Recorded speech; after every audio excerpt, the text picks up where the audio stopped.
ఈవీఎంలు అనుకున్నారా వీళ్ళు మార్చి మోసం చేయటానికి? సినిమా టికెట్లు అనేది అభిమానులు ఎన్టీఆర్, పెద్ద ఎన్టీఆర్, చిన్న ఎన్టీఆర్ అభిమానులు అందరూ కూడా చిన్న ఎన్టీఆర్ సినిమా చూస్తారు. వీళ్ళు చిన్న ఎన్టీఆర్ సినిమా నేను ఆపేస్తాను అంటే సూర్యుడిని అరచేత్తో ఆపుతాము అన్నంత హాస్యాస్పదంగా ఉంది. సినిమా బాగుంటే ఎవ్వరు ఏం చేయలేరు, బాగాలేనప్పుడు ఎవరు ఆడించలేరు. అది హరిహర వీరుమల్లం ఈ విషయంలో మీకు తెలుసుంటుంది. సో ఎమ్మెల్యేలు తలకిందులు తపస్సు చేసి టికెట్లు ఫ్రీగా ఇస్తే కూడా వాళ్ళ అభిమానులే థియేటర్కి రాలేక ఏడుస్తూ ఆ సినిమాని ఎలా తిట్టారో మనం కళ్ళారా చూసాం.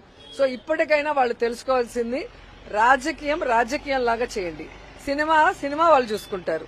సినిమా ఫంక్షన్లో ఎక్కి జగన్మోహన్ రెడ్డి గారిని తిట్టడము, సవాళ్లు చేయటం చేస్తే ఏ విధంగా గేమ్ చేంజర్ లాంటి సినిమాలు గాని ఇంకా హరిహర వీరమల్లి సినిమాలు లాంటి వాళ్ళు ఏమయ్యాయో మనం కళ్ళారా చూసాం. కాబట్టి సినిమాని రాజకీయాన్ని మిక్స్ చేయొద్దండి. జూనియర్ ఎన్టీఆర్ రాజకీయాల్లో లేరు, ఆయన సినిమాలు చేసుకుంటున్నారు. ఆయన సినిమా ఏ విధంగా సూపర్ హిట్స్ అవుతున్నాయి, ఏ విధంగా ఆయన పర్ఫార్మెన్స్ కి అవార్డ్స్ వస్తున్నాయి ఇంటర్నేషనల్ లెవెల్లో మనం కళ్ళారా చూస్తున్నాం. కాబట్టి ఊరికే మైకులు ఉన్నాయి, మా పచ్చ ఛానళ్ళు ఉన్నాయి, మేమేం చెప్పినా వేస్తారు అనుకుంటే చూసే జనం నవ్వుతారు.